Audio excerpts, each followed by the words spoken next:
We are live. Let's make sure YouTube is saying the same. Okay.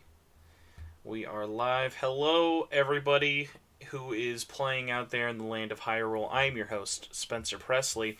Joining me for this Hyrule Warriors Age of Calamity. How many times can one man stream on his channel? Spencer Presley. Also joining me is the man, the myth, the guy who just got out of the shower and might not even be clothed. Mac, how's it going? Hey, you want me to turn on my webcam? No.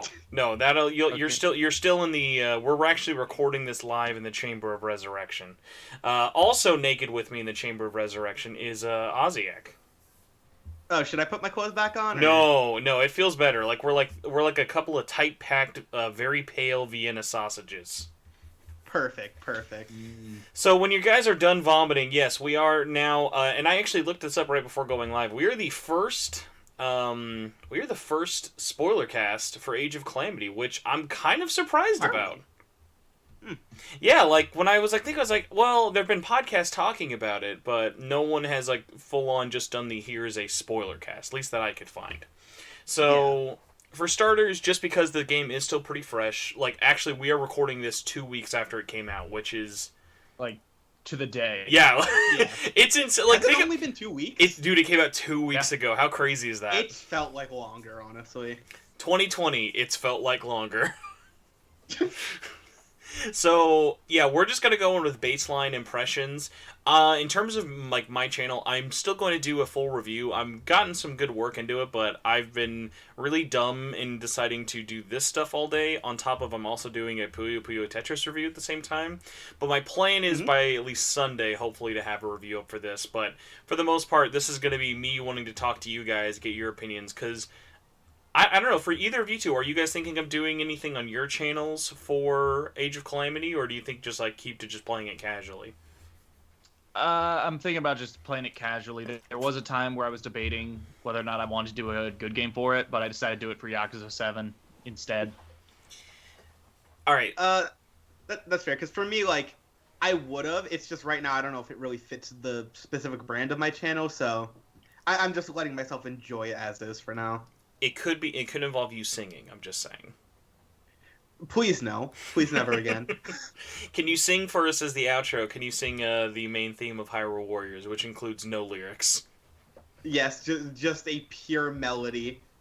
By the way, like, really weird first spoiler to get into that's not actually a spoiler. The song that unlocks once you actually beat the game for, like, the main menu and when you're on the map, like, I've left that on just to, like, relax to. It is so, like, the music in this entire game is god tier. Oh, it's such a good soundtrack. But, like, oh my god, like, it's, like, the music just keeps getting better, but, like, so the first one I want to get into, because all of us haven't really talked, I guess the last time we talked about, I'm trying to think, actually, no, because we were supposed to have Mac on the episode back in September when the game got announced. Which, by the way, remember, 3 months ago this game got announced. Yeah. I mean, he was there in spirit. Yes. In the form of a list. And your roommate. Your roommate was also there in spirit. Hold on, I'm gonna pull up that list and see how much we got right. Oh, that's Oh, a good... you're right, yeah. That's a good point. But so while you look for that though, just as a quick little refresher, what is everyone's like Twitter size introduction or history with Hyrule Warriors? So for me, really really easy. Huge Dynasty Warriors fan, huge Koei Tecmo fan. Played all of Hyrule Warriors in the DLC, Hyrule Warriors Legends in the DLC, and literally just this year got Definitive Edition on Switch, which, man, that is becoming a hot ticket item, I found out. Ever since, like, Age of Calamity got announced, I continuously see people, like, looking for copies of the first Hyrule Warriors on Switch, which I'm not that surprised about. Yeah, Age of Definitive Edition. So that's the one for me, but Ozzy, what about you? Like, what is your TLDR history with the series? I feel like I kind of went by the exact demographic they were kind of going with when they initially showed Hyrule Warriors, where it was like, you know, I liked Zelda, normal young Zelda fan, and it's like, oh, this is a Zelda game, but you can fight 500 people at once and wipe them down like nothing. So I'm like, okay, this is cool. I have a Wii U. I have nothing better to do with my life because I own a Wii U. I love, by the way, that you like think that was your definition of the demographic for it, whereas mine was this. Breath of the Wild was still like 9 million years away from releasing, and I had a Wii U with You're nothing right. on it. Yeah, but so I got the game, really enjoyed it. I didn't love it, but I was like, this is really cool. I'm enjoying this. Got all the DLC and whatnot, and then kind of like forgot about it for a bit. Then randomly, I don't know what happened, like a year or two back, I'm just looking at the Switch store. I'm like, huh, I might as well get Definitive Edition. And then I got absolutely addicted and put like 300 plus hours into that game, and probably will go back to grinding it out again someday.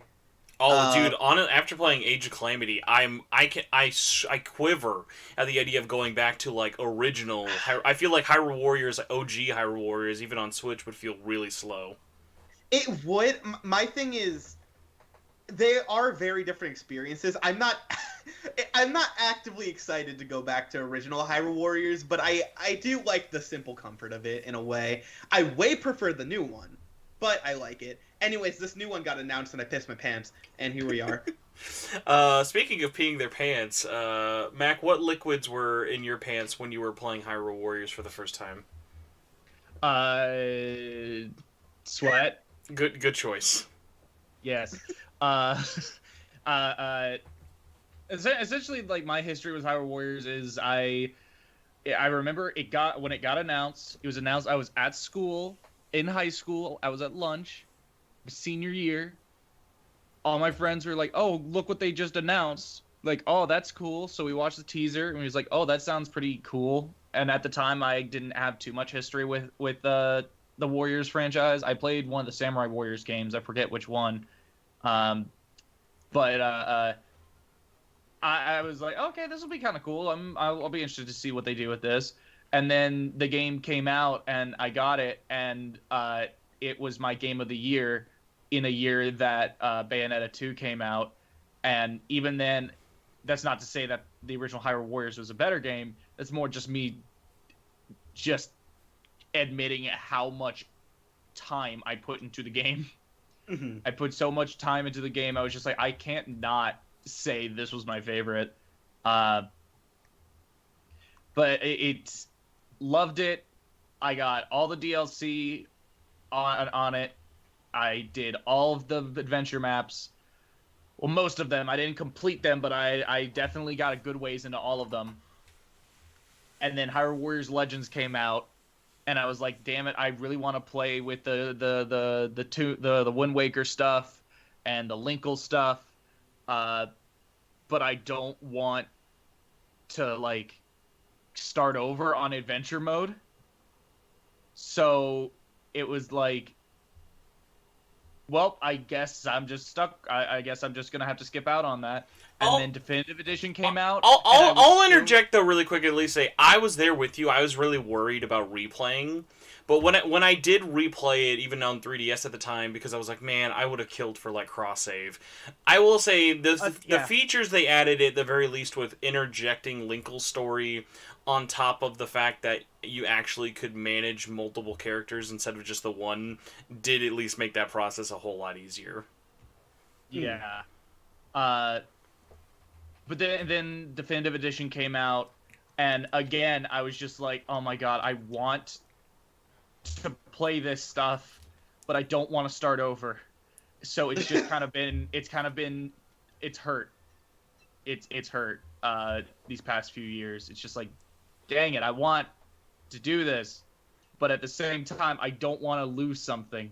So just a constant struggle. So when Age of Calamity got announced, what was your reaction like in real life? It was like, oh shit, finally I can play a Hyrule Warriors game again. So like, let's just like kind of get into it, at least with like the main game. So my big takeaway was this: I went from basically creaming my pants at the demo in terms of like, wow, this demo really blew me away in terms of like how much fun I had with it and how much I was really, really enjoying it, to by the time I beat it, like my initial reaction was just like, I cannot believe this is true, but like, this is probably my favorite Warriors game of all time. It was just like, I loved the story, I loved the music. playing it co-op, like I played almost all of it co-op with my wife. Like we did almost all the story stuff by myself. I sometimes messed around and grinded out the map and stuff when I was at work, but like just playing that from like beginning to end co-op with her was so much fun. Of just like all of the moments we had, from like laughing at how absolutely terrible co-op will like destroy the Switch's performance, to like the final boss. Like I remember the final 2 levels literally had us like screaming because of how like close we were to dying. Like those last 2 battles on Hyrule Field, even in co-op, was just like, oh my god, like we couldn't find apples to save our fucking lives. And it was just one of those things of like, I have so many like little moments like that of just playing it being so fun, the design being so fun, the story actually being so good. And man, I really want to get into the story with you guys, but like just so many little things added up to it that I was like, man, this is like, no offense to like even anything I played, even like with Scramble, even like playing Scramble this week along with like Hyrule Warriors, they are such different games that thank God there's no use of the word Warriors in Scramble or Strikers, because then I feel less bad saying that this is the best Warrior game of all time, just because it at least has the word Warrior in it. But man, like, I did not think that Nintendo would release a game like this, or that the follow-up to Hyrule Warriors could be this good. And it did like everything like probably Nintendo wanted. Not only was it a great game that I immediately bought day one full price and had like no regrets, but it was like, I now got instantly nostalgic for OG Breath of the Wild, and I am way more excited for Breath of the Wild 2 than I even was by the reveal trailer last year. I just like mentioning, like, you said, like, those last 2 levels, you guys were basically screwed over. This is the first Warriors game I personally played where it was actually difficult by, like, any margin. Really? Like Hyrule Warriors 1 had, like, a couple missions where it's like, okay, this kind of down to the wire, but overall, like, this one gives you a lot more options in how you can tackle it, like, gameplay-wise, and in turn, it throws a lot more complex enemies at you, which I really like. But yeah, I think back to like when the demo released for this game, and I was like, man, there are so many more options than original Hyrule Warriors. This is so fun. This is like the peak. I adore this. And I look back at that first like couple levels in the demo. I'm like, ha, you do nothing there. There's absolutely nothing to do relative to like what happens at the end of the game and like all of the crap you unlock later. It's just, it plays so well by the end. It like, what's so funny is like, one of the things I didn't really think about this until I looked back in retrospect while preparing for the spoiler cast. I don't know how you guys feel. This literally, to me, by the time you're doing that first level, I remember thinking like, wow, this feels so grand, big, and expansive, because like the maps are legitimately huge and very like spread out for the most part. But literally, like by the end, because the game never really puts the brakes on, it just keeps ramping and ramping and ramping up. I was like, man, they nailed the feel of like, this is seriously like, this feels like a war. All of Hyrule is in a war right now. Oh yeah, that was something I was definitely thinking early on, and that's something that just kind of continued throughout the entirety of the campaign. It feels like it feels like an actual war. In my experience, like on that note, a lot of times when I play like heavy action games where I know like not a lot of story stuff is going on in the middle of the action, you know, I'll put on like some music or a video or something to play in the background while I'm grinding through stuff. By the time I got to the last 5 like main missions of the game, I just kind of set my phone aside. I'm like, no, I'm fully invested. All of these fights are so chaotic and interesting that I'm just fully like, I'm diving straight headfirst into these battles and just letting it overtake me. Dude, I know exactly what you mean. Like, one of the last matches where you have to escort Pura while just while the entire map is just flooding with guardians and places are about to fall, which is like also the first like level you finally get Zelda's like second moveset. It was just one of those things of just like, I literally, like, I don't ever get that worked up while I play games. Like, that was one of those ones of, like, I was literally, like, yelling at my TV. I was like, oh my god, please let this mission end. Not because it was bad, it was just that stressful. No, that's the thing, because, like, I remember that one in particular was, like, the hardest ordeal in the game that I've done so far, where I had to literally restart it and completely overhaul my plan because no matter how many times I reset from a checkpoint, it was like, hey, you have 5 guardians and 3 Lionels in one outpost that you need to defend right now, and you have 30 seconds until it dies. So, oh my god, a little crazy, just a little bit. Mac, what about you? Like any other like boilerplate like impressions just from like the overall experience of playing it and beating it?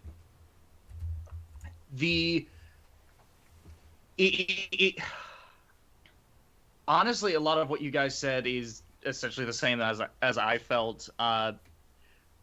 Especially towards the end of the game, it felt like some of the missions were getting like really long. Not to say that's a bad thing, but I was kind of surprised by how long they got towards the end. Or rather, not so much how long they got, but just how many more things were added. How many more objectives you had to do. Well, yeah. But some of the things that were happening were just utterly insane. Plus, I really like the fact that for the most part they don't reuse maps in the main campaign. There'll be, a couple where they like remix it, but it's remixed in a way that makes it feel different.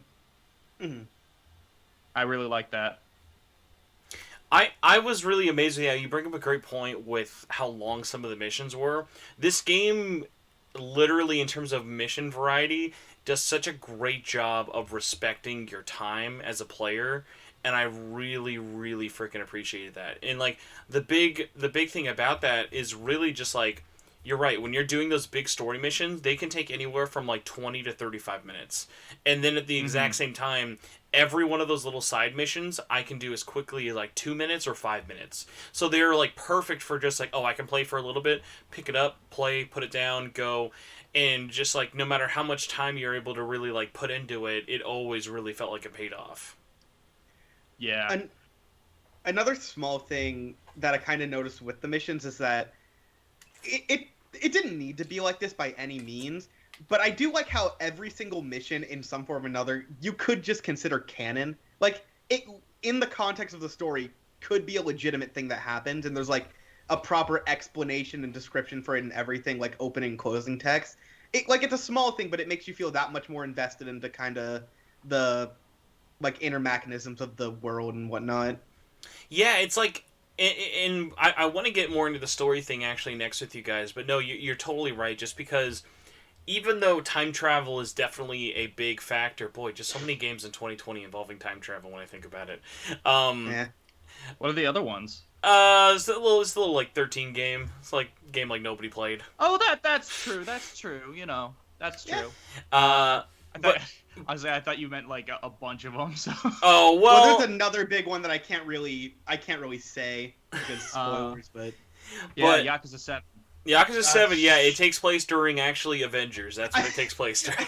I mean, Ichiban does time travel 18 years into the future. That is true. He does. Oh my god. He's also 18 years older when it happens. Oh, yeah, it's really weird. It's really amazing. So I just gotta like get into this with the story, but I want to be very particular about this because when we first were hitting like word of reviews or people were like hearing about the actual story of the game, I'll never forget, Mac, like you'd message me being like, oh, I learned something about the story that like either like made you really disappointed or getting worried about the game. I don't want you to tell me what it is yet. I want to ask everyone a question, and then I want to get into whatever it was you heard that initially worried you and how that made you feel. For starters, I just want to ask everyone here. This story in Age of Calamity compared to Breath of the Wild, which one did you enjoy more? Not the game, not the gameplay, just the actual overall story. Did you prefer Hyrule Warriors or Breath of the Wild? Hyrule Warriors by landslide. Hyrule Warriors landslide, yeah.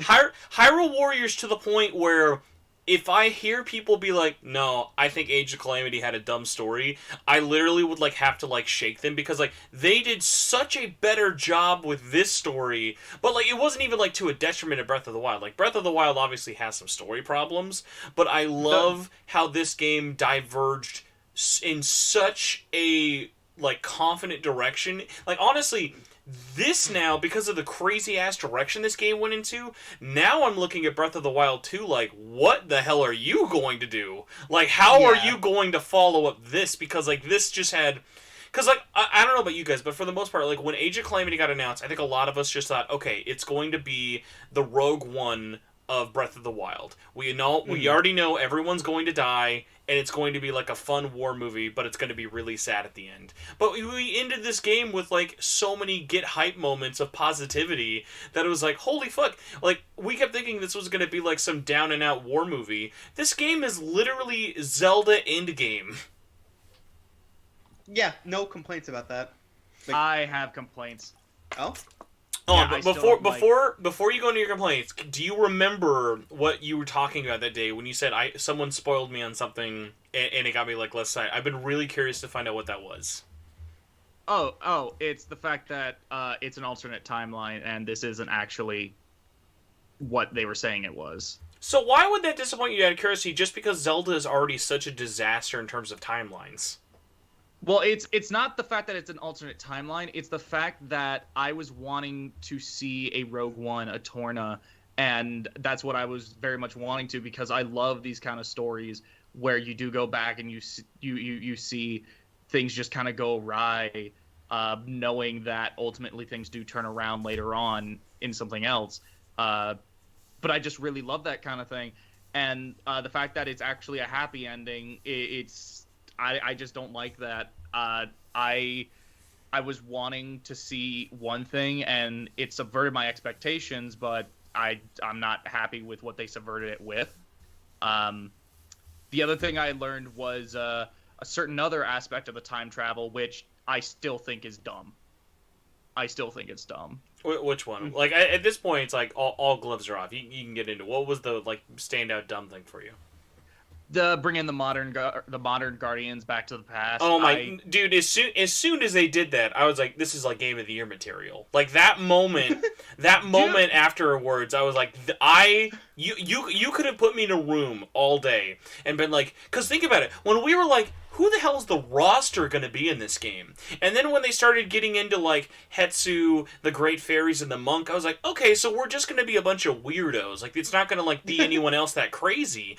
And then literally finding out, like, the descendants of the Guardians on top of everything else, I was like, that is insane. Like, because it's... And also, think about it. None of them are, like, easy carbon copies. Like, we'll get into the characters of this game because I could do a podcast on every individual character for probably 2 hours.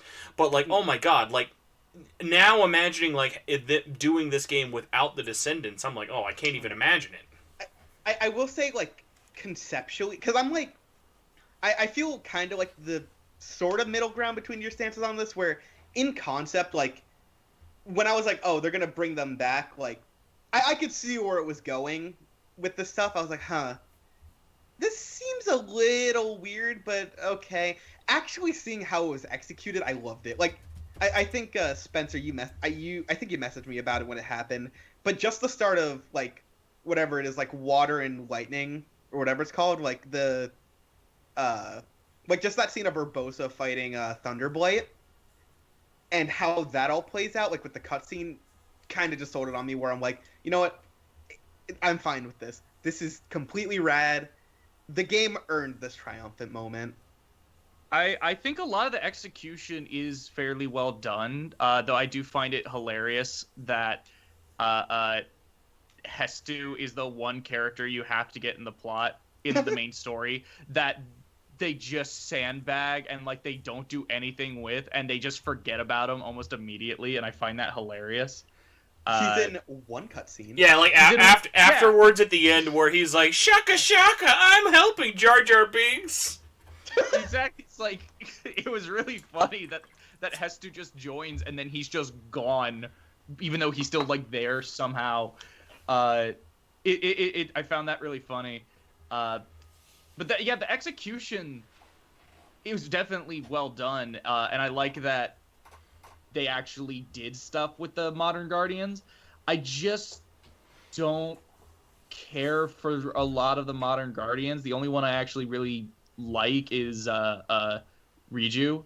I'm gonna rip your face out. I'm gonna actually go over to your house and rip your face out. You're gonna tell me to my fucking face you don't love Sidon? Sidon's fine.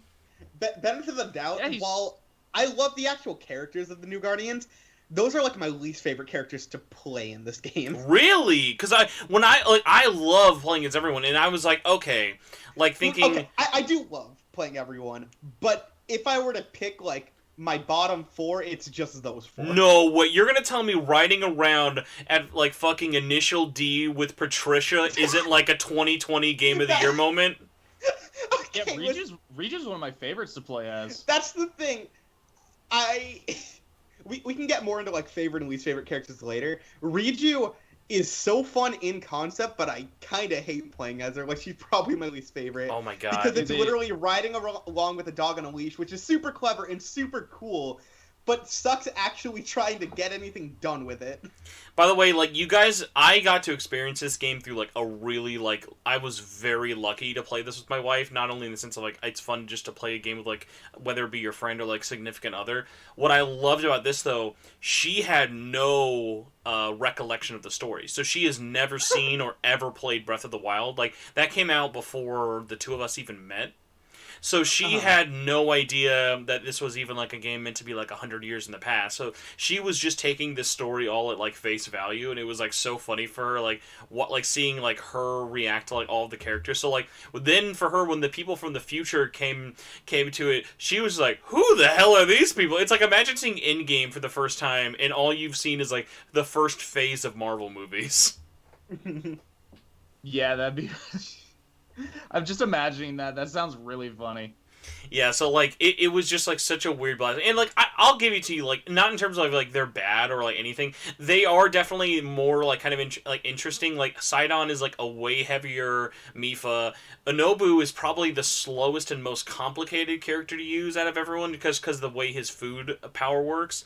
Teba is, like... Very interesting, though. Teba is, like, somehow a faster and, is like a faster but less mobile version of Rivali, which I super dig. And like just again, riding around as Riju on Patricia, like in a million years I was like not ready for that. Just especially because like explaining that to my wife was like, why is she riding around this walrus? I was like, okay, so like the desert people will like shield surf. It's kind of like a weird thing that they do, but like the fact that like that's her entire like moveset is just so amazing to me. Like literally all she does is just basically get like flailed around and so put on funny. her helmet. That's like all she does.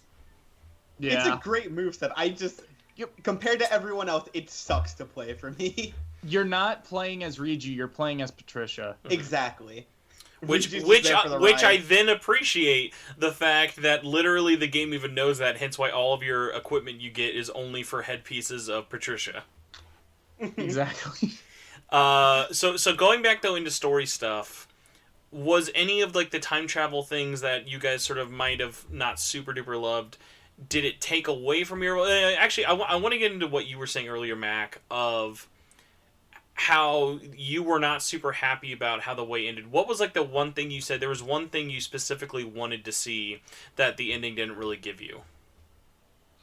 I was wanting to see how things really fell apart, and you know how things fell apart, and how things just don't go right, leading to the events of Breath of the Wild, and instead it's you mostly get that, but then once things actually start happening, that's when it starts like it just diverts away from that, and instead of showing what I was wanting to see, it showed the exact opposite. And honestly, yeah, that's really just kind of about it. I do want to know on that note, because you know like you're saying, you kind of wanted that thing where gradually things just go downhill and go insane. I do love that, like, at the end, even still with all the triumphant nature of it, and Zelda's rallying her army, you realize, oh, she picked the one day to attack Ganon where there was a blood moon. Just pure bad coincidence. That moment at the end Yeah. when the blood moon hits, and literally you have to like refight them 3 different times, I was like, this is like the most infuriating and genius thing this game has ever done. Just because it was like, I had legitimately forgotten the blood moon was a thing until that point. I did, yeah, I did too. It blindsides you in a really cool way, and I still haven't done any of those blood moon battles, but they seem like a really cool concept. One thing I'll say real quick, related to the Blood Moon and Blood Moon battles and stuff. Leading up to this, I kept thinking, like, how the heck is this game? Like, this game has to have an adventure mode. How the heck are they gonna, like, get as much content as the original? And then there was no adventure mode, and instead they were gonna have the world map. And I was like, oh well, like, I guess they're kind of combining them, but I don't fully see how. Like, I don't know if you could really get as much content out of the Breath of the Wild map as you could all the different maps in Hyrule Warriors. And then I am still shocked and pleasant and just totally happy to have been 100% wrong about that. They fit so much in that map that every single time I beat a mission and then a million other things popped up, I was like, dang, they put so much in here. Like, I would say overall this probably has like a lot less content than Definitive Edition. Oh, but you're man. Based Hyrule Warriors has to at least be on par. Yeah, like, and what's so funny is, like, the way the world map works for me is, like, this is like they made the single player and every adventure map from the first season pass into just one map. Well, that's the thing, because I would argue, even still, if there's, like, you know, less missions than adventure mode, this has more bang for your buck, because each mission is a lot more diverse and interesting. It has a lot more, like, unique themes to it, and it's just executed a lot better than, like, I love original Hyrule Warriors, but a lot of it is kind of like, here's the formula, like, it's kind of cookie cutter. All right, this is my objective. This is what I'm gonna earn. A lot of the same levels too. Like, a lot of the same levels. Yeah, it's the same maps. You've memorized most of the layouts by then. I forgot which one of it you said, but, like, I continuously was amazed at how many times while playing this I was like, if they're repeating maps in the story mode, I cannot tell. They're doing such a great job of, like, not only using new maps and making new maps, but I loved when they would just be like, hey, here's, like, a section of a map, but we're going to kind of make it a little bit different, whether it be for, like, someone's training mission or something like that. Yeah. And it was just like that, like, it's the use of, like, what they have there. Like, this is, like, feels like the highest budget Warriors game I have, like, ever played, which is so funny because these assets are literally just the assets from Breath of the Wild, which makes it almost more impressive when it should be lazy. Yeah. Mm-hmm.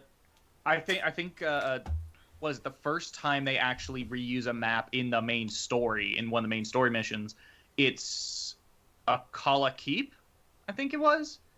Or Kala Castle. I forget if it's Keep or Castle. I think it's Keep.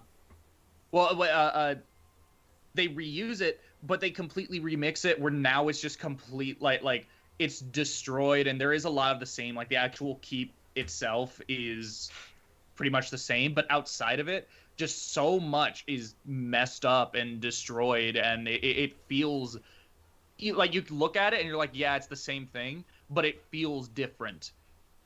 Mm-hmm. Not only that, but you destroy the bridge in the finale of it. Yeah, that's a great moment. But, like, even the other things of, like, when I was saying, like, it should feel lazy, but it doesn't. I think part of it is the game nails the vibe of this is the, like, it never feels like you're in a Warriors version of the world from Breath of the Wild. It feels like that world, you're actually in it. But what's more impressive is they nail it of, it literally feels like what you think it would look like 100 years ago. Like, running through Hyrule Town, like, it doesn't feel like, oh, this is kind of weird, just because you're so used to it just being in such tattered ruins, or, like, other spots, like, looking at, like, the ranches, like, not being destroyed, or, like you mentioned, like, Akala Tower. All of these, like, hot spots and everything just being, like, so crazy. But, like, it's funny because the way the game rolls them out, it's very interesting of, like, when you're going to each of the champion cities, almost all of those cities are still basically the same. They're not really that destroyed. So you're not seeing anything like that drastically different. But then when you're getting to some of these, like, war spots and places where you, like, hit up people, it's like, wow, like, really comparing the difference, even just, like, when you're going back to those levels is just so impressive.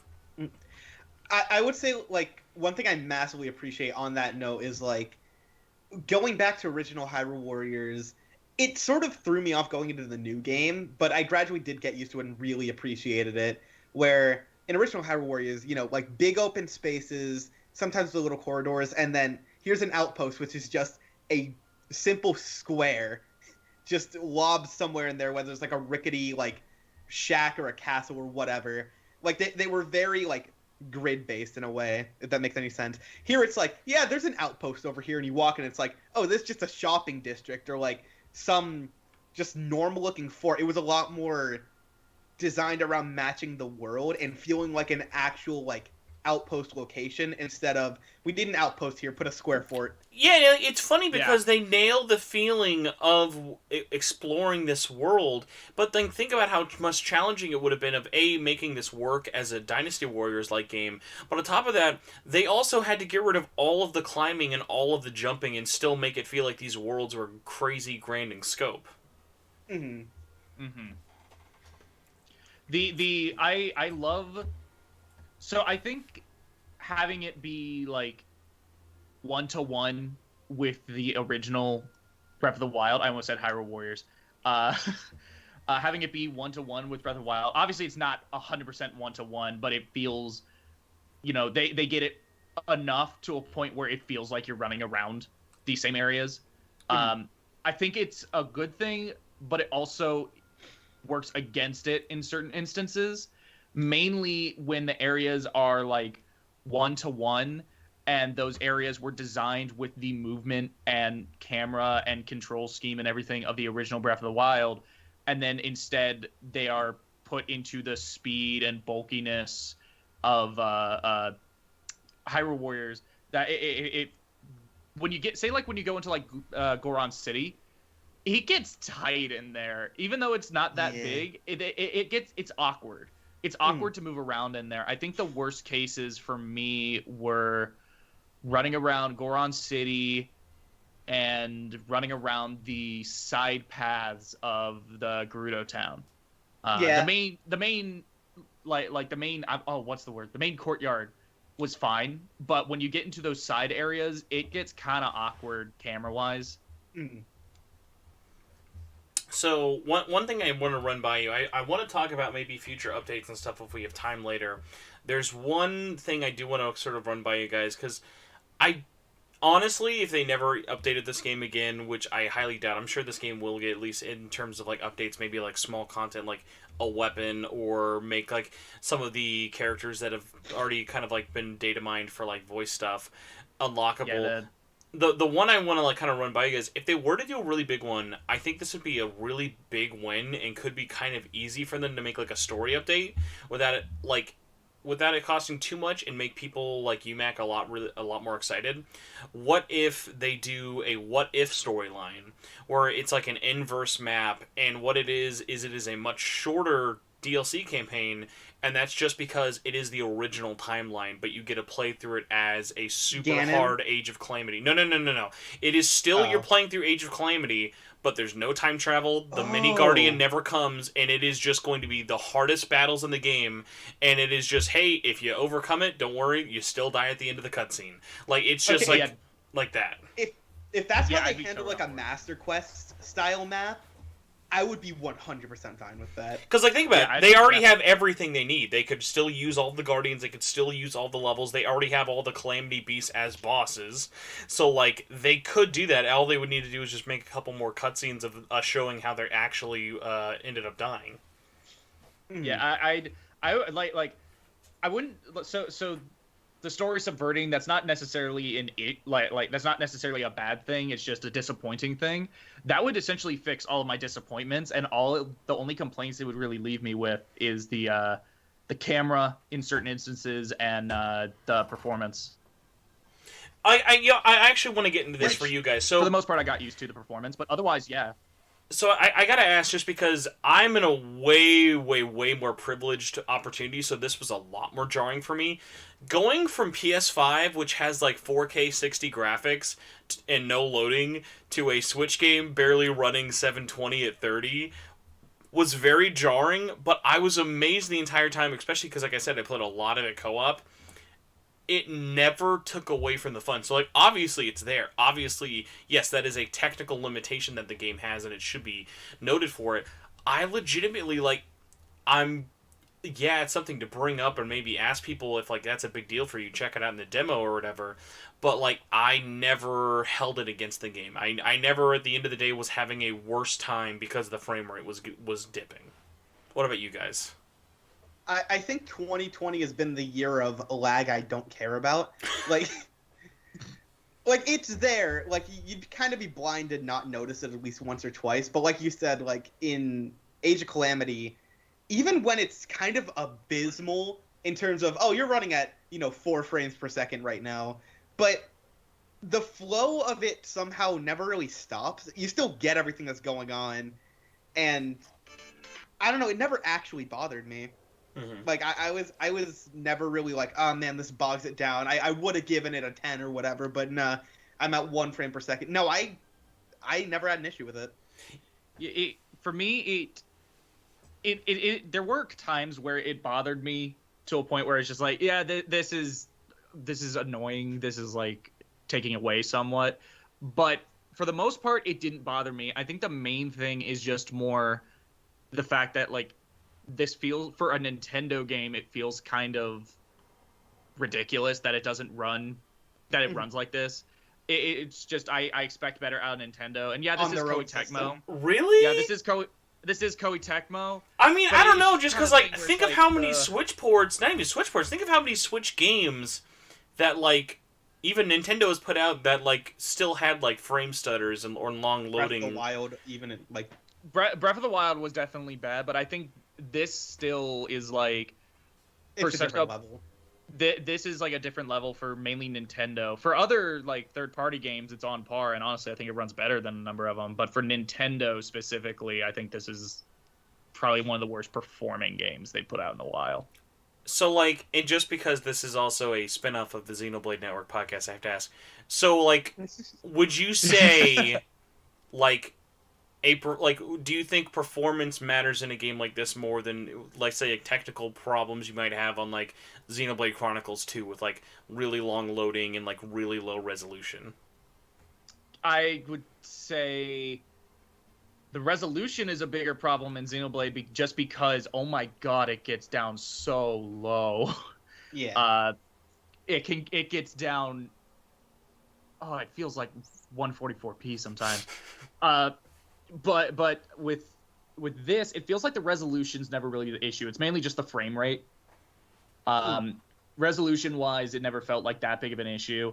Though I will say there were some times where it felt like so much was going on that it was a little hard to keep track.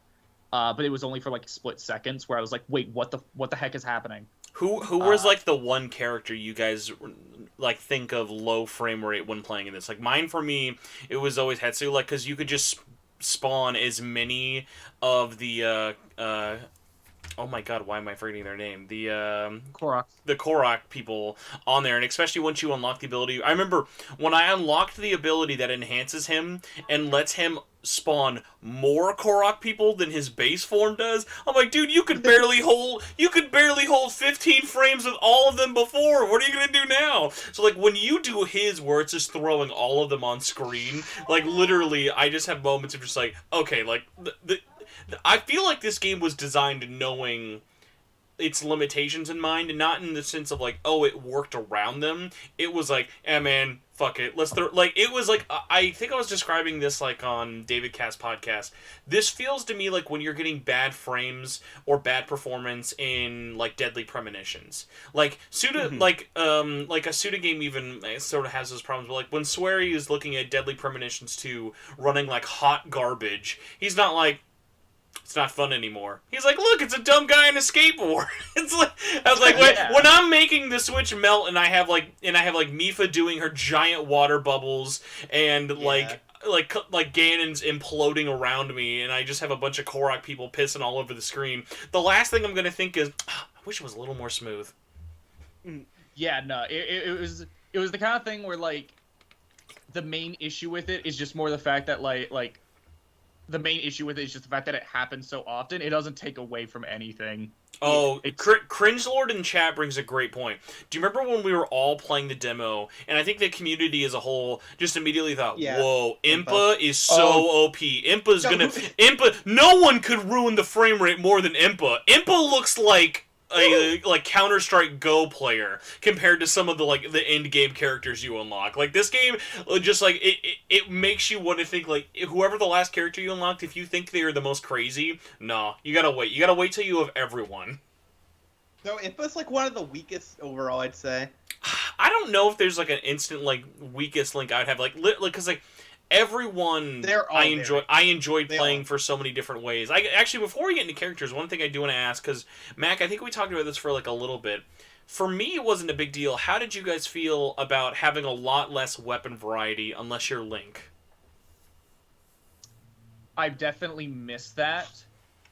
I definitely miss having not so much weapon variety, but just having multiple weapons per character. But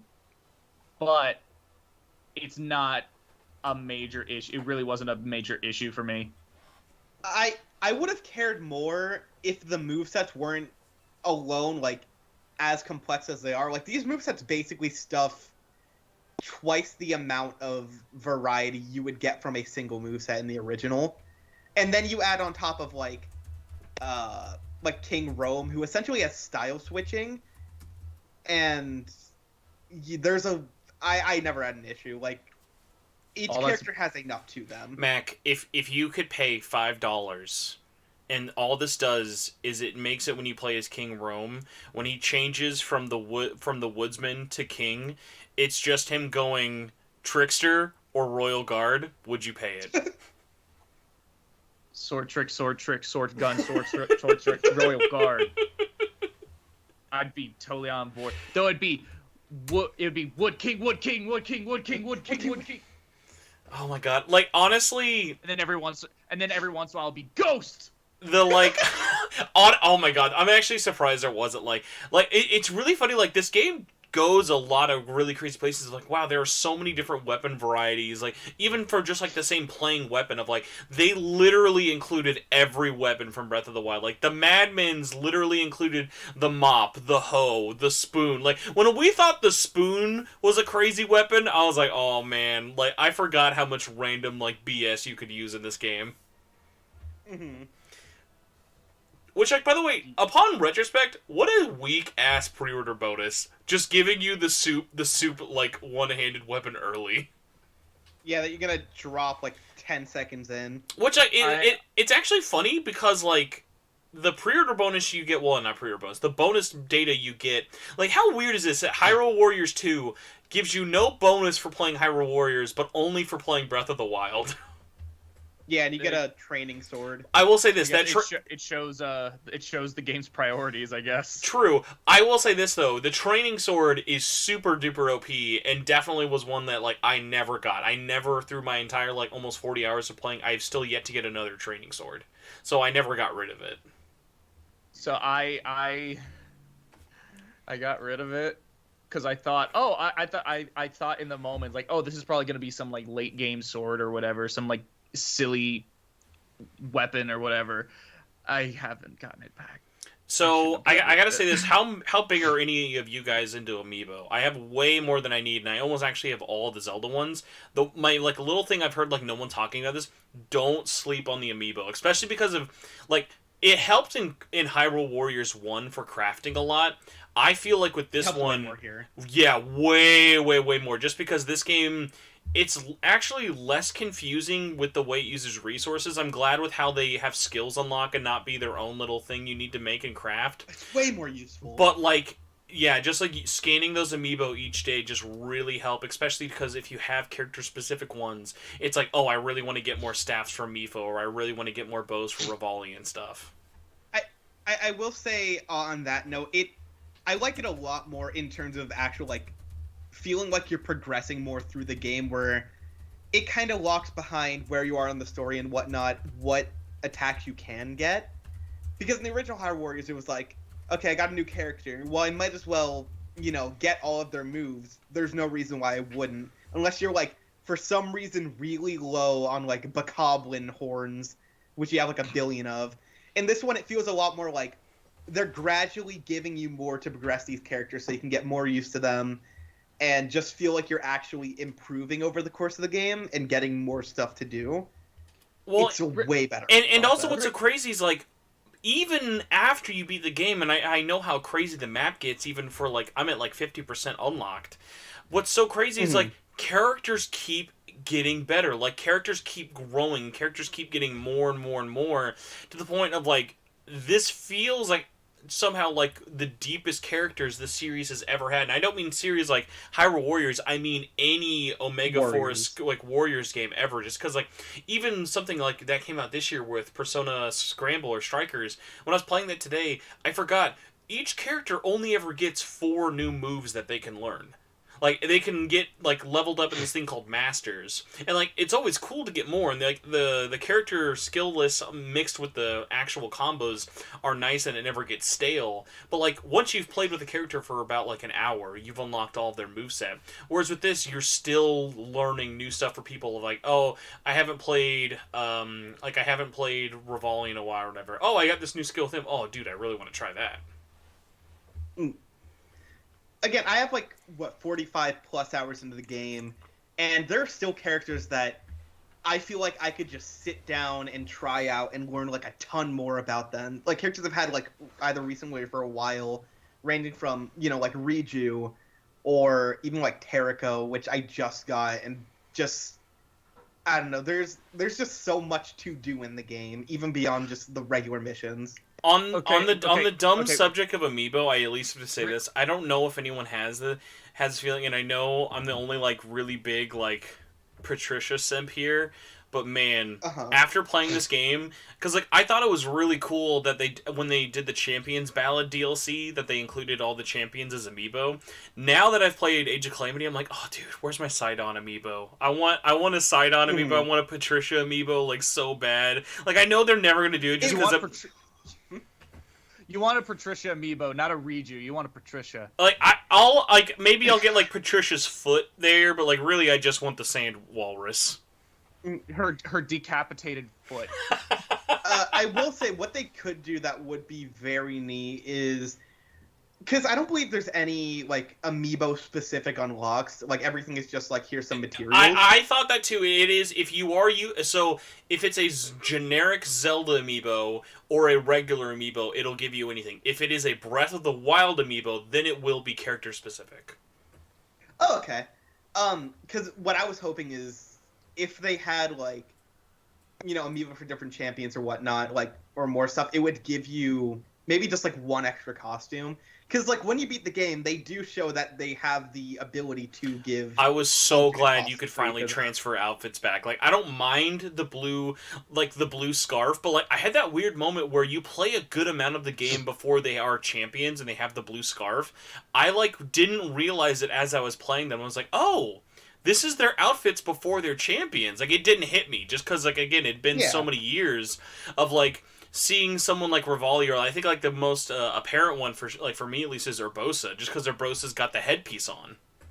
Mm-hmm. And also you have the extra winter costume for Zelda, which is better than any other costume she could possibly have. That costume is so good. As soon as she showed up in the winter costume, I started taking pictures. So I love that outfit. We have to talking about outfits. What was your primary Link outfit? I'm not gonna lie, I was naked for maybe half of the game just because it was so funny that it matches it in cutscenes. So it would just be stuff like everyone being very serious. And I have so many screenshots I took on my Switch of, hey, it's all the champions lining up to protect Zelda and this little scrawny white guy. For me. Hold on, I gotta pull up this. I gotta pull it up because I went just mishmash.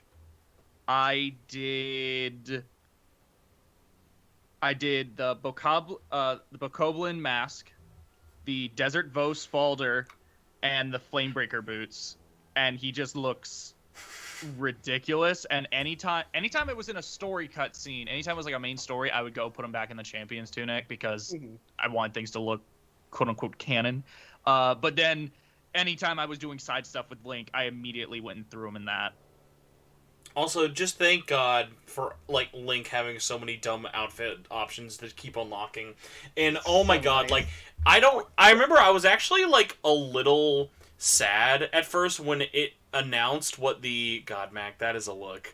I was a little sad at you first. Just pulled it up? Oh no, that's Adam's outfit. Mine. Yeah. So I didn't notice those. I was a little I was a little like bummed at first when it announces like maybe a third into the game. Hey, if you 100% the game, you know that star in the middle. If you 100% the whole game, here's the outfit you get. But because it's specifically the Hyrule Warriors scarf outfit, I was It's like, the best oh one. my god, I have to unlock that. Yeah, Exactly. I was like, oh, it's a regular Link costume. Okay, whatever. And then I actually looked it up. I'm like, oh, well, I guess I'm 100%ing this this God. week or next week. Let's see what happens. Yeah, like, and I mean, every little bit, like this game, filling out the map, at least in like we said, we're all about like at the halfway point of filling it out, so we still have quite a ways to go. But like, I just kept being like, it is so gratifying to just like tick stuff off, complete little quests, do quick side missions, filling it in. Like that moment when you beat a main mission and you just hear whoa, whoa, whoa, whoa, whoa, whoa, as it's just adding Oh my like gosh. 20 things into the map. I was like, I love that feeling. Because like the more it kept adding, it was like, this is new stuff to do, more stuff to do, more stuff to do, more stuff to do. Which is like weird because I feel like maybe because it's not an open world game, like I feel like if the map of Breath of the Wild looked like the map in Age of Calamity, I'd be like, oh god, I hate this. Like Disgusting. like if you had to actually go to all these places, but because it's so quick and easy to micromanage, it's almost like you're kind of like running like a simulation game when you're not actually in the gameplay, and it just felt really nice to just tick that off. It's almost like a jigsaw puzzle in a way. I was talking with my roommate last night about this, how we were talking specifically about Cyberpunk, and he was worried that this would happen to him. But Breath of the Wild, oftentimes this happens with me. This happened with like Skyrim and such, where there's so many options and so many things you can do. You just lock up and you don't make any choices.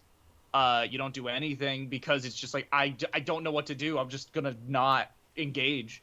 With Breath of the Wild, what made that so good is the fact that you didn't know what was there. You didn't know how much you could do. So it just felt like, oh, I can just kind of do whatever I want. And then you'd go and you just discover what you could do as opposed to being told.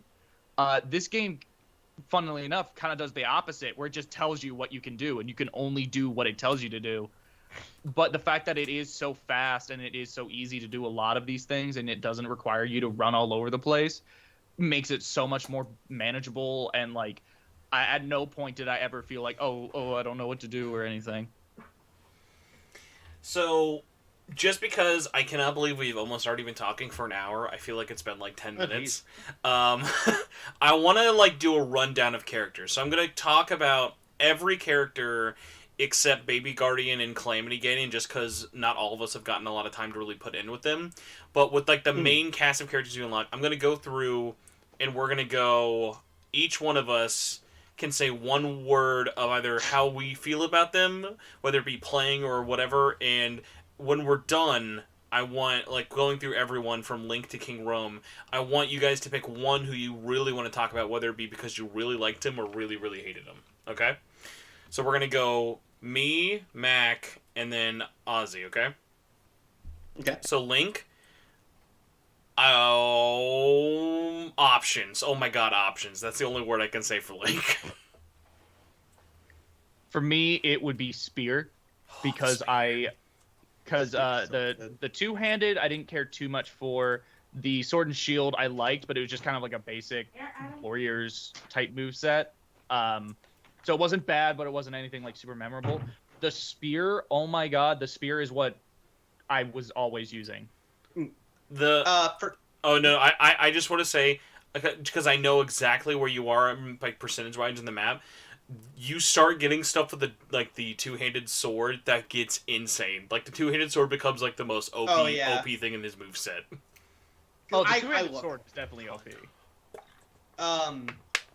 Yeah, so on that note, for me, my word is just God. Link, it's, going off what you said, options. He can do anything. It doesn't even matter if you're using, like, two-handed, one-handed spear. He has a tool for every scenario and is just, like... I love all the other options. I love how creative they are. But, in the past game, again, like, Link is kind of the OP option. Just gets stuff done really fast. In this game, he gets stuff done really fast. And is just one of the most fun characters to play. That was a Like the insane combos you can do is ridiculous. That was a beefy word, and I appreciate it. Next person, Impa. I'm just gonna say this: Naruto. Naruto. Yep. Naruto. I think we agree on that word. It's just so sad, so satisfying. She's up there for me. She's one of my favorites to play as. So Zelda, I'm gonna split into two because obviously she's one of the rare characters who actually has two movesets. Zelda with iPad, ingeniously creative, especially when you max out her move list and realize, wow, for a character whose actual moveset is just square, square, square, or triangle, triangle, triangle, like, it never goes beyond those three, it's like, wow, like, they do so much with, like, such a basic concept of what should be a powerless character. And then, like, God form Zelda is literally just that. Like, she's God form. Like, when you unlock the Bow of Light, it's like, oh my god, where have you been this whole game?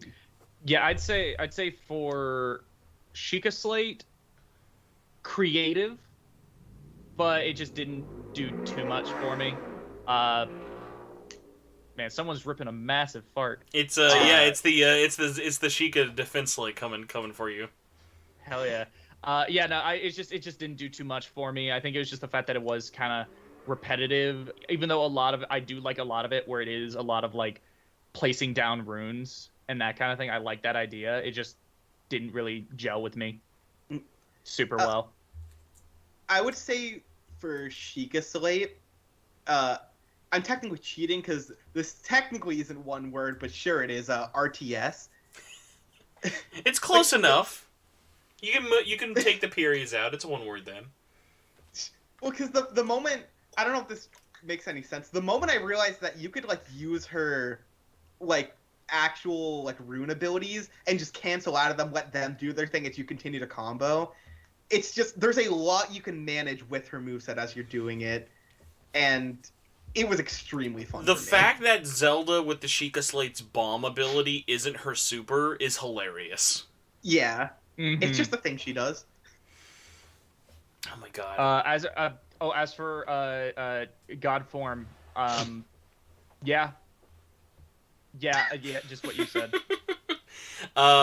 Personal Bay alert coming up. Mifa, I'm just gonna say Rudo Killer, and I'm gonna elaborate really quick by just saying I thought Rudo was like Princess Zora was like one of the most underwhelming characters along with Darunia in the original Hyrule Warriors. I was like, oh my god, like way more creative. She was just like so boring, but I was like, oh my god, like Mifa is like one of my favorite characters in the whole story, and just like to see how much fun and expressive like her character is, just like even with her running animation, just being her like just swimming through it and like it not looking dumb. I was like, oh dude, like Mifa just, it was like the inverse of everything Princess Zora was for me. For me, I'd say surprised, because I didn't think I would like her anywhere near as much as I do. I really like Mifa. Also, who would have thought that teleporting would have been so fun? Like to just set up different like teleporting combos. Mm-hmm. Yeah, I will say it took me a little while getting used to placing them down and not accidentally placing one down, and then when I'm trying to teleport, placing down another.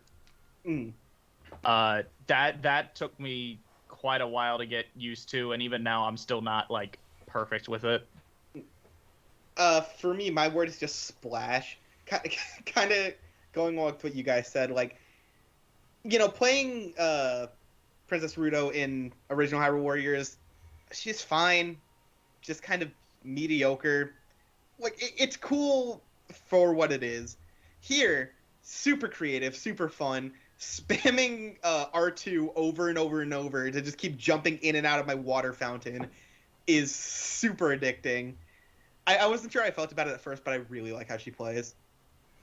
So for Daruk, another one, like obviously big departure from like Darunia. I just gotta say this: hold X to win is so satisfying. When like his rolling, and especially when you get that shield like leveled up all three charges, and just barrel rolling through people it's just so satisfying that like no character comes close to hilariously his speed like that. Like maybe at most Patricia, but even that, like just the spread of damage like he can do in that rolling is just so fun. Mm. For me, you don't have to love everybody. I won't judge. I know. You. I know. I'm trying to think of a word. Rock.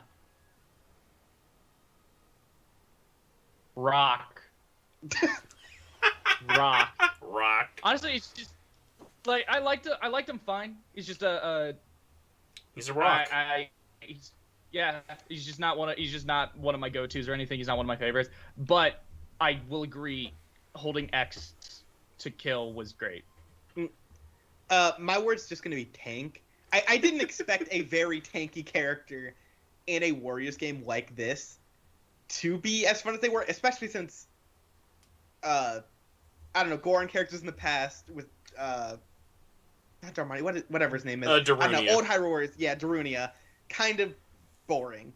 Just very, very boring. Here, super fun. This man leaps into the air, slams back down, rolls through everyone, blows up rocks with like every other combo. It is a very satisfying moveset to go around with.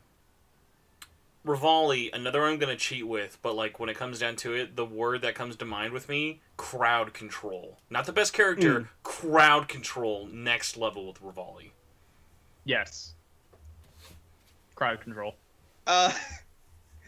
Going more in depth of like the actual like challenges, for me I always just think of hair width. Of just challenges, just don't get hit once or you'll die. I'm like, oh gosh, what am I gonna do? Oh yeah, sure, just Rivali. Have them fly around and murder everyone. They can't touch them. Oh my gosh. Urbosa, I'm just gonna say shocking, and only in the sense of like I love the lightning bar mechanic. That is so brilliant, and when you get to double that bar, I felt like I had unlocked a whole nother character. It's so satisfying to use those, like not only to use those lightning attacks, but because like you know when you're done using a lightning combo, you have that like active reload where if you press it fast enough, you can get a bar back. Yeah. Just Urbosa is just shockingly good. Best character, but it just my favorite. Best. Urbosa was always my favorite champion. She's still the best here. I love how she plays. Mac, were you playing Urbosa and would look at what she was doing to those hordes of enemies and just went, I wish that was me. I wish that was me. Oh. That's what I was doing. Shock me. Shock me, please. For me, she definitely intrigues me. Because I haven't played a ton of her. I definitely want to do more missions, like screwing around with her and seeing what she's able to do. It's just, when I got her, she didn't immediately click, so I was like, oh, go back to her. But then more characters kept hooking me, so I'm like, she's by the wayside. I'll probably love her the more I play her, but right now I'm messing with my other boys. Speaking of boys, I'm very curious about this one. Hetsu. Mine is, I guess I'll just say Shaka, in the only sense of, like, Hetsu is fun, like, hilariously one of the slowest people in the game, but yet, like, somehow, again, like, will just destroy a room along with the Switch's frame rate. Mm-hmm. I would say this is multiple words, but I don't want to repeat a word. Crowd control in a different way. For sure. Just because, like, if you could compare him, like, while Rivali is great in air, Hetsu is like the land beast master. Mm-hmm. Pikmin. Oh, you're right. It is just. It literally is just Olimar. It's literally. I have my army of little plant men, and they're going to murder everyone in my sight. As I dance around like a maniac. Oh my god. On the opposite side of this, oh my god. The Great Fairies, literally my only word, the fuck? When I unlocked not them, wait, I guess it is them. When I unlocked one of them and realized you are all of them at once, my brain exploded. And the more... Now, they may seem super slow and super large and way too big to fight. The more you learn their characters, they are, like, the most broken characters in the game. And it's amazing. Oh, hold on. Let me just do mine because I don't have too much to say.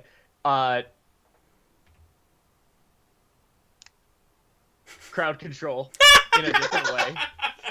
Honestly, though, I was about to say she, it's 4 of them. They're great for taking out a bunch of enemies, but they're also, like, pretty heavy hitters. The main issue with them, though, is they have a massive hitbox. Oh, and also terrible for bosses. Terrible for bosses. Yeah, they are awful for bosses, because I remember trying, I wanted to test it out right after I got them. I did this one challenge where you can only get hit once before you lose, and I tried to do it with the Great Fairies. That thing took me like 30 minutes. Because it's just a single. I was dodging. By the way, continue talking, and Mac, please do not be short, and then continue to Ozzy. I'll be right back. Keep going. Okay, it's just like as soon as a single arrow that I just couldn't see because arrows are so small with her camera being so far zoomed out. Yeah, because you're a freaking kaiju. Exactly. Like, it's just, oh my goodness, she's so good. They are so good, but oh my goodness, they just get murdered if you're not paying attention. Yeah, it's a lot of management that you can't really control. You just got to deal with it. It's opposite. It's a glass cannon. Yeah, definitely. For me, I guess I can continue without Spencer because this is our podcast now. Unless he's coming, I hear something. Is that him? Let's call it the Hyrule Warriors podcast. Okay, sorry. I literally had like the largest package just delivered to my house. Ooh. Also, I freaked out because, like, the way my wife was texting me, she made it sound like she was home. She was like, open the door right now. And I was like, oh my god, is she there? I'm like, I'm her ride. I'm like, how did she get home so fast? Oh, it was her package. Ran. It was just her bag. She was like, you need to bring this inside right now. Are we done with Great Fairies? And can we please talk about what might be one of the craziest characters in this game? Well, real quick, for me with Great Fairy, all I have to say is that my word is just all capitals. Thanks.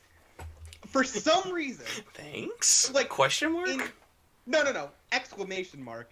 For some reason, in the original game, I don't know why, everyone I've talked to hates playing the Great Fairies. Boo.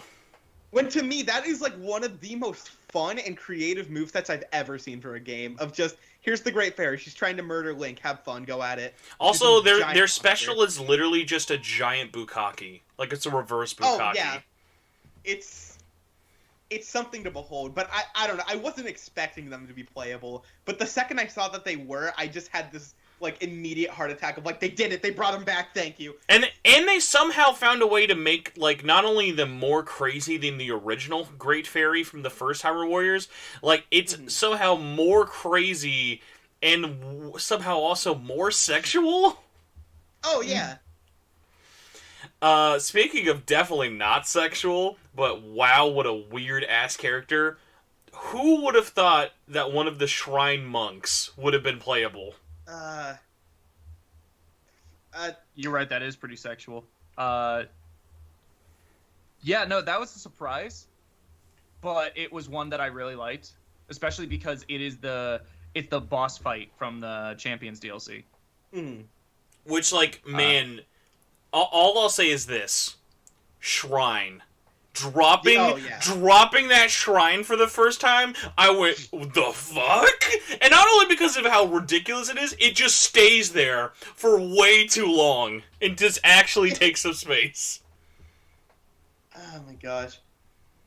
I don't even know if I have a word for him. He's just freaking rad. It's such a cool concept. Now I just want DLC where... if we're going by Champion's Ballad, please give me a moveset for Link where it's his motorcycle. Oh my god. Also, just like... make it Dante. All three of us have played the Champion's Ballad DLC, right? Mm-hmm. What, just such good DLC. There are so many people who have not played that with Breath of the Wild. That's like such good DLC. I think the other Guardians will be less amount of talks with, just because we already kind of like went to describe. For Sidon, I'll just go and say, I know what it is. My word is flex for him. The fact that his ability is just, I will smile, and that does AoE damage and make my attacks more by just flexing and smiling on people with the little chink. Like, the fact that that is his whole ZR move, I never got sick of that. I thought that was, like, the most funny thing ever. For my word, I'd have to say practice, because I need more practice with him, because he's not like a jump in and mash character for sure. Because I am trying to get used to hitting ZR at the right time. I think this is one of the few areas where it be like the things getting so busy visually hurt it, because there are times where I'm trying to keep up with when I need to press ZR, but it's difficult to see the little circle because it's moving around. Yeah. But also, there's so many things going on screen, and the circle is very thin and small. So I need more practice with him. No, yeah, I'd wholeheartedly agree with you, Mac. It's one of the things where he's a very cool character with a very cool moveset. It's just to actually utilize him well, I have to figure out those patterns and get them right. Mm-hmm. Next up, who's probably way more into the, like, definitely needs practice camp, but I really love, Yunobo, boxer. He's just heavy, great for bosses, really hard to learn, though. Just, like, but, like, the way he fights, especially with his shields, he's just, like, such a up-close, personal boxing character, which is so funny, like, comparing him to, like, Darunia, like, they look so similar, but could not play more differently. Since you took boxer, I'll say Ora. That is also true, yeah. Ora or Ata. Whichever one you want. Whichever one is more annoying. Ozzy, you're up.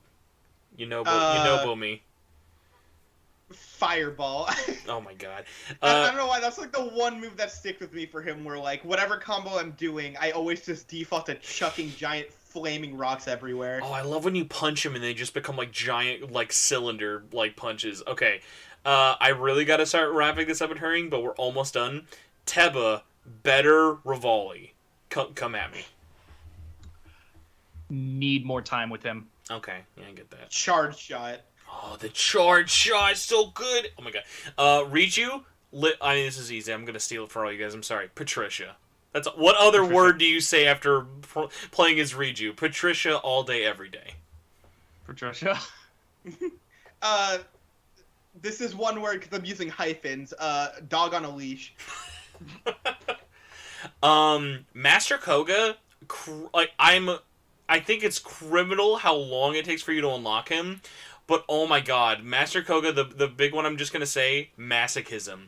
All of his attacks just being about him getting pissed off and like taking it out on the enemies is just so amazing. Like, I love playing as Master Koga. So entertaining in this game.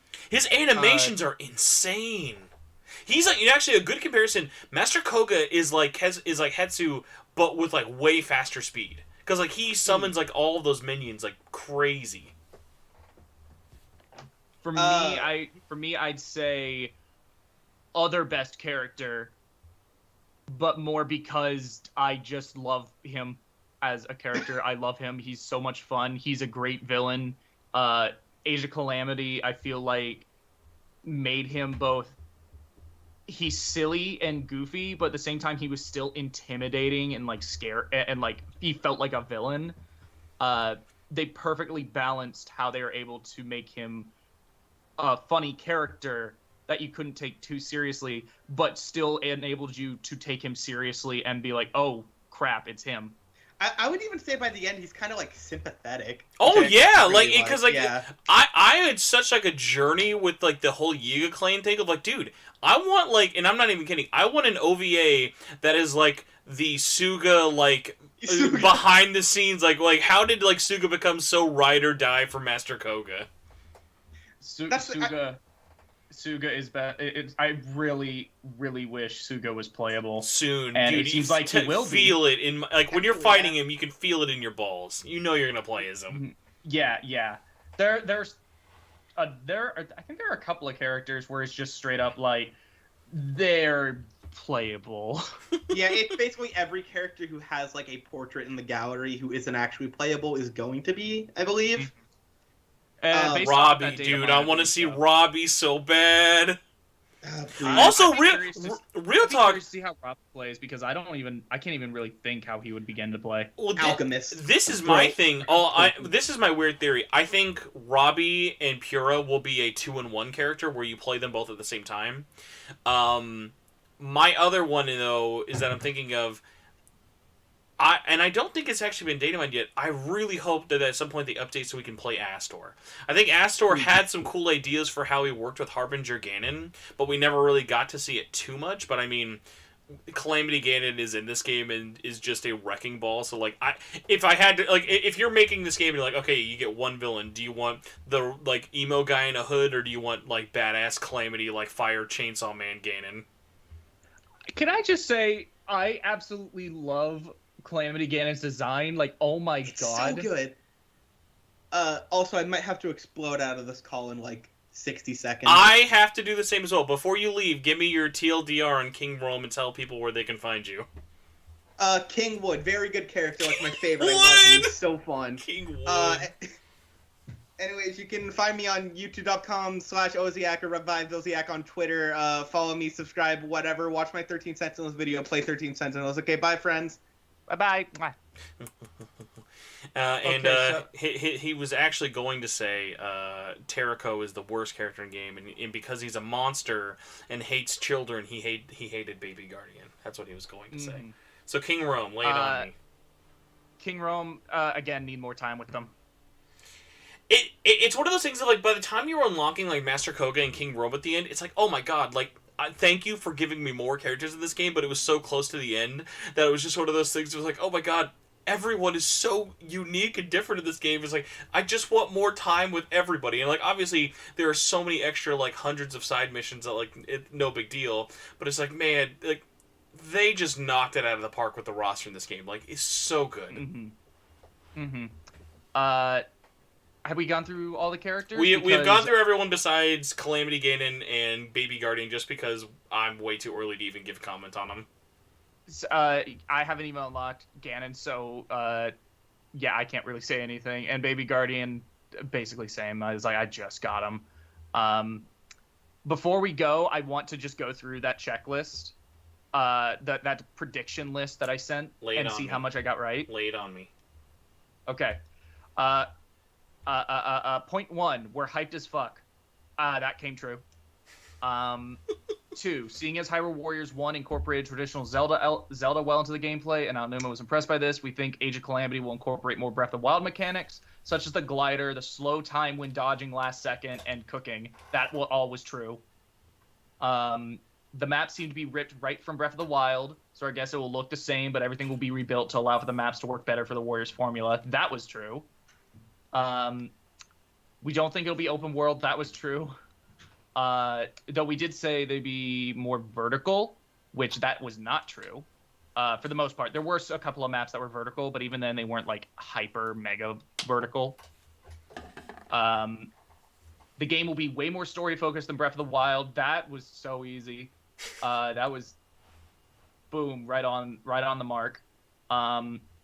This is the first wrong. It'll be a smaller roster. So wrong. So wrong. Tweets that aged So poorly. You can just pick that up right now. Just run it, baby. Though I will say, in this, I mentioned how in DLC they'll add more characters that don't have a Breath of the Wild equivalent, like Tingle, or preferably ones that don't have a Breath of the Wild equivalent, like Tingle. I still want a Breath of the Wild Tingle. I gotta say, because of how the roster kept so like firm with Breath of the Wild, I actually appreciated them not dipping into past games now. Like, just having this all literally based off one game world, like, I appreciated so much more. I think what I want is for all of them to be, for everyone that's DLC to be from Breath of the Wild, but have 2 characters in there that are not from Breath of the Wild. One being Tingle, the other one being Linkle. Okay. Just have Linkle be like the special, like, this is the Koei Tecmo character we're gonna throw in each time we do a Hyrule Warriors game. I desperately want to keep going, but I absolutely have to go. Like, I need to be somewhere in 2 minutes and definitely won't make it. So before that... Don't worry, everything else was wrong. Before that, I at least want to say one thing. Oh my god, I legitimately felt bad when Baby Guardian, you had to kill him. Like, that was, like, genuinely, like, heartbreaking to me in a way I would never have guessed. In just such a way of, like, man, I really, like, grew to love, like, all these, like, crazy characters. And also, a little follow-up, show me Zelda's mom, you cowards. Show me Zelda's mom's face, you stupid cowards. No, but besides that, I'm, oh, dude, that'll be such good sequel bait. You know the sequel's gonna have Zelda mom flashbacks. But yeah, that was just like the last thing I wanted to say about that. Do you have any last like little things you either wanted to shout out for or against it before you tell everyone where they can find you? I thought there was the one moment about halfway through the story when Zelda remembers where the little guardian came from, and she's like, "Oh wait, I remember you. I did," and then they get interrupted, and then she doesn't bring it up ever again. Or she doesn't bring it up until way. Yeah, it literally was another like half of the game before she brought up. At least at least she had that moment of finally being like, "Oh, I do remember him after all." But yeah, that bugged me so much because it was just like, just tell us. Thank you, Impa. Very cool. Yeah.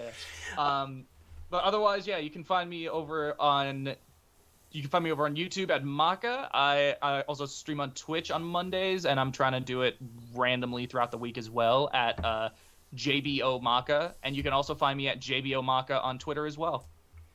Thank you guys so much, not only for joining me, whether it be you, Mac, or whether it be Ozzy, who is now fithered away into the ether. I can't believe Ozzy died. He did. He died simping for Linkle, no less. Thank you all for watching. If you watch this live, I know the game has not been out that long. I will say, I started this episode by saying there are no spoiler casts besides our own. We technically made it by like 10 minutes, because 10 minutes into starting this episode, Easy Allies just posted their spoiler cast for Age of Calamity. Oh, wow. But we lucked out. Not only were we the first by like 10 minutes, we were also first in the sense of you have to pay for theirs. This one, very free. Hey. So, yeah, there you go. We were kind of still first. So thank you all so much for listening. If you enjoyed this or other content out there, please think about following all of us. You can subscribe to any of our channels. Appreciate all that fun stuff. Just love talking about fun video games, man. It's December. Quality time had by all. If you want to follow me on Twitter, you can follow me. I am either at SMT Network or you can follow me at Torchwood4SP. Besides that, thank you guys so much for listening. Mac, thank you so much for gabbing with me, and I gotta get the heck out of here. So before I get my butt yelled at too much, everyone have a good rest of your Friday. Enjoy some video games, and oh my God, we are living in a post-Strikers and not post-Strikers. We are living in a currently real Strikers in a post-Age of Calamity world, and it does not feel real. Hey. All right, see you guys. Plot twist: I wasn't wearing any clothes the whole time. The Resurrection Pod got a lot